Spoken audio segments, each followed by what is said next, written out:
Far better than Bipasha. Do you want to marry a girl who's manly with muscles? Like Go marry Bipasha.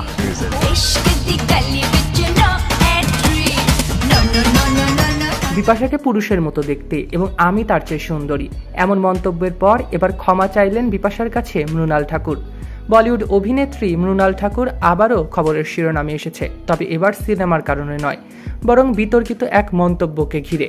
সম্প্রতি তার পুরনো এক সাক্ষাৎকারের video নতুন করে ভাইরাল হয়। সেখানে অভিনেত্রী বিপাশা বসুর চেহারা নিয়ে তীব্র সমালোচনা করেন। এরপর 14 আগস্ট নিজের সোশ্যাল মিডিয়া হ্যান্ডেল স্টোরিতে বিবৃতি প্রকাশ করে লেখেন তার শব্দচয়নের ব্যাপারে আরও সচেতন হওয়া উচিত ছিল। যদিও সেখানে কারো নাম উল্লেখ করেননি, তবে তার বার্তা ছিল পরোক্ষভাবে সেই ঘটনার পরিপ্রেক্ষিতেই।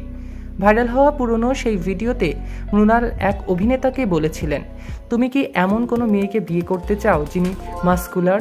তাহলে গিয়ে বিপাশাকে বিয়ে করো। শোনো, আমি বিপাশার চেয়ে অনেক ভালো এবং সুন্দরী। এই ঘটনার পরিপ্রেক্ষিতে 33 বছর বয়সী এই অভিনেত্রী লেখেন, 19 বছর বয়সে আমি অনেক নির্বোধ মন্তব্য করেছি।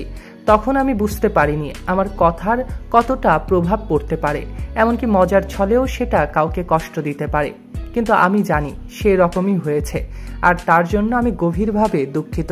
তিনি আরও লেখেন, আমার উদ্দেশ্য কখনো কাউকে শরীর নিয়ে অপমান করা ছিল না। এটা এক মজার আলাপচারিতা ছিল, যেটা যাত্রা ঠিক ছিল না। কিন্তু আমি বুঝি সেটা কেমন শোনাচ্ছিল। আমি সত্যিই বুঝলে আমি অন্যভাবে কথা বলতাম। সময়ের সঙ্গে সঙ্গে আমি বুঝেছি সৌন্দর্য অনেক রকমের হতে পারে, এবং এখন আমি সত্যিই এই ভাবনার মূল্য দিই।